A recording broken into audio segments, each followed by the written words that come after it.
Now the wait is finally over. Sleeping Giant has reopened more than a year after that devastating storm with wind over 100 miles per hour when that moved through Hamden. Channel 3's Eva Zamara spoke with people today who say they're thrilled to see the beloved park back open again.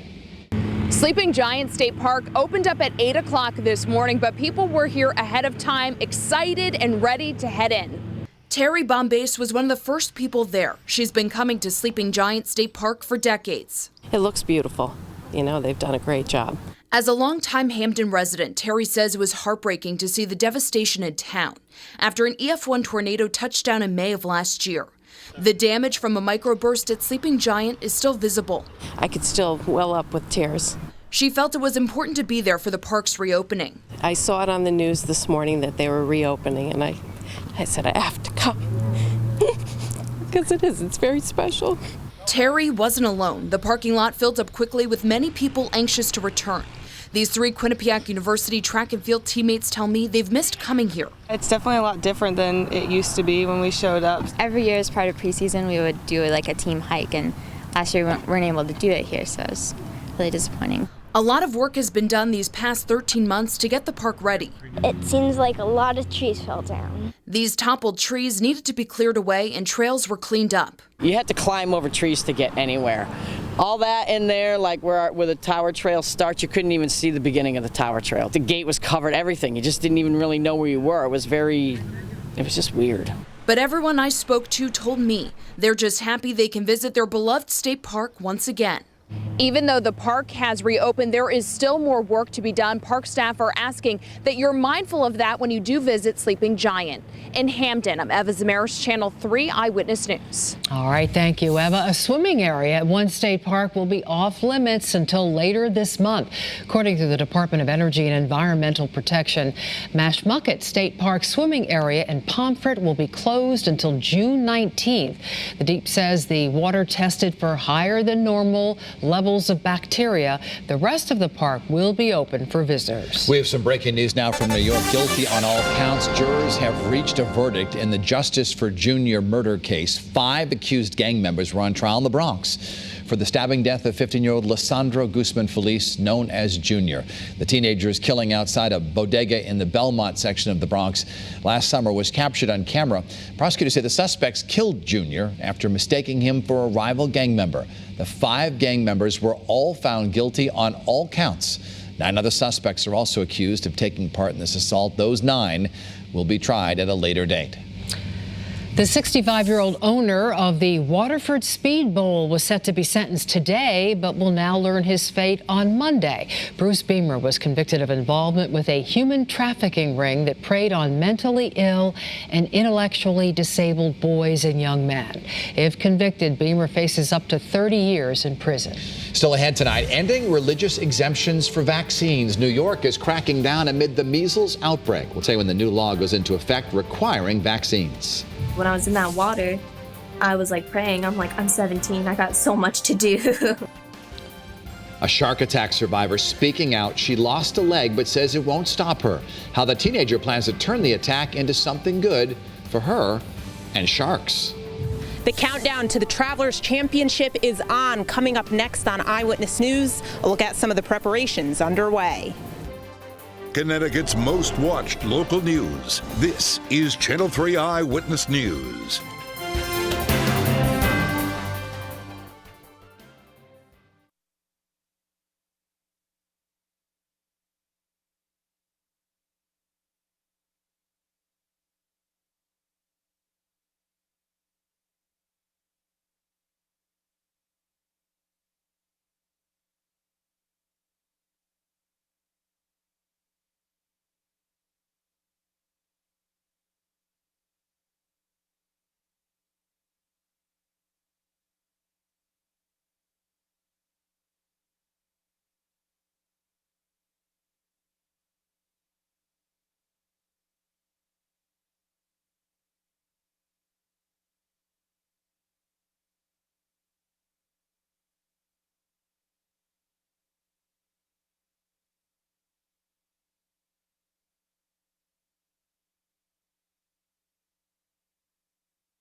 You're watching Channel 3 Eyewitness News with Dennis House and Denise DeCenzo, and early warning weather with Bruce DePriest. Connecticut's #1 local news, Eyewitness News at 5. We have some new developments tonight linked to the nationwide measles outbreak. New York is now ending religious exemptions for required vaccines. Governor Andrew Cuomo signed the bill yesterday, and it took effect immediately. The new mandate comes after the recent outbreak in measles in New York and across the United States. Now, critics say getting rid of the religious exemption violates one of the most basic principles of the United States of America. New York joins other states, including California, Maine, Mississippi, and West Virginia, in not allowing religious exemptions. Connecticut still allows religious exemptions. The governor of Florida, Ron DeSantis, has signed a controversial bill banning sanctuary cities in his state. It fulfills a promise that was a key part of the DeSantis election campaign, even though the Miami Herald says there are no sanctuary cities in Florida. The new law requires law enforcement officials to hold detainees when federal immigration officials ask them to do so. It takes effect next month and is expected to be challenged in court. Arkansas recently passed similar legislation. New tonight, this story. Sharks are still good people. And that's just kind of the truth. A 17-year-old girl is sharing her story after a shark attacked her off the coast of North Carolina. Channel 3's Courtney Zeller has more on how her father helped to save her life. That I'm doing all right. Paige Winter is speaking for the first time after a shark nearly killed her almost 2 weeks ago. She was swimming in waist-deep water at Fort Mackin State Park with her dad, Charlie, and some friends. I heard Charlie, and I turned around and I said, "Shark, Paige, get her." And I turned to where Paige was, and there was no Paige. Paige was underwater. But there was pink on the water. I saw pink. Paige's father didn't hesitate to act, following the trail of blood and grabbing her. And when I pulled her up, a shark came up with her, and it was a big shark.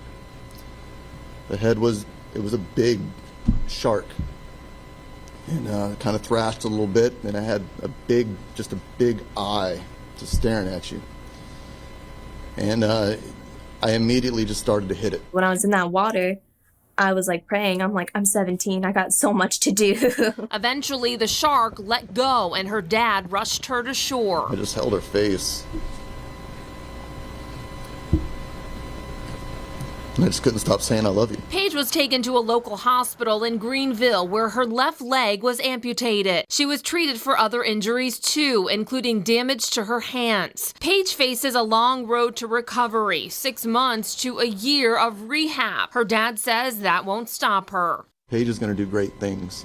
Paige is destined for great things. Despite what happened at the beach, Paige is not angry. I think I could transform this into something good for me and good for sharks. Paige's doctors predict she will be released next week. Courtney Zeller, Channel 3 Eyewitness News. Tonight, we're hearing from the man accused of shooting Boston Red Sox slugger David Big Papi Ortiz. Dominican police say Rolfi Ferreira confessed to shooting Ortiz. Cruz is one of 9 suspects detained in the shooting at the Dial Bar and Lounge in the Dominican Republic. Now, he claims he was paid nearly $8,000 to carry out a hit job, but Cruz claims Ortiz was not the intended target. It's not David. I was confused, he said. They only told me the color of his clothes, Ferreira Cruz said. Back in Boston, Ortiz is still recovering in intensive care. His daughter is posting online that he is strong and is not complaining. Now, Channel 3 early warning weather with Chief Meteorologist Bruce DePriest. Well, if you have outdoor plans this evening, the risk of a shower is going to be low. And guess what? Summer arrives officially 1 week from today. Today's the 14th. Well, summer begins on June 21st, next Friday at 11:54 in the morning. That is when the summer solstice will occur. All right, temperatures today, well, they were a bit on the cool side when you consider the normal high is 79 degrees, but it certainly was better than it was yesterday when we were in the 50s at this time of the day. 74 was the high at Windsor Locks, also in Bridgeport, the western part of the state did stay in the 60s. 73 was the high in Groton. And early warning pinpoint Doppler does show that we have dry weather. Now, there is a chance for an isolated shower, but the clouds are beginning to break up. You can see a mix of clouds and sunshine. Actually, a beautiful sky over Hartford right now. Looking at Old Saybrook, we have a mostly sunny sky at the moment. Temperature-wise, currently we're in the upper 60s and low 70s inland. Still 74 degrees in Bridgeport with a wind that's more out of the west instead of being onshore. There you can see Bridgeport's wind is out of the west at 15. In Hartford, we got a westerly wind at 16. So it's breezy. It's a bit on the cool side, but still a nice evening for outdoor activities, especially when you consider the air is very dry. In fact, dew points right now are in the mid and upper 40s, which is kind of a treat for this time of the year with summer only 1 week away. All right, 71 in Hartford now. Boston is 73, and you can see cool air is in place across all the Northeast, where Keene right now is coming in at 62. That's where they have more clouds and even some showers up there in New Hampshire. But you can see in Connecticut we're dry, and we got this cool, unstable air mass over New England, but the greatest instability is off to our north. So we never really did have any showers develop here in Connecticut, and as high pressure builds in from the west, these clouds will tend to clear away. So Futurecast shows that for 7 o'clock this evening, we'll have clearing skies, and for tomorrow morning, we'll have mostly sunny skies, and then we'll see increasing cloudiness as we go through the afternoon, especially the latter part of the day. And as high pressure moves off the mid-Atlantic coast, a very strong south to southwesterly breeze will develop. So it is going to get quite breezy, but the humidity will remain low. And then as we go into Sunday, a cold front kind of moves into southern New England. With it comes a lot of clouds and the risk for showers and perhaps even some rumbles of thunder. But I'm not expecting a washout for Father's Day, but still, tomorrow is looking like the better of the weekend days for outdoor activities. And on Sunday, the air is going to be turning a little bit more humid, too. So lows tonight, 50 to 55, some upper 40s in the normally cooler spots, and your highs for tomorrow will range from 72 in New London to 82 degrees in Hartford and Enfield. Waterbury, 80, the same in Torrington. Danbury, a high of 82 degrees in New Haven, 76. And once again, there's going to be a strong breeze out of the south-southwest.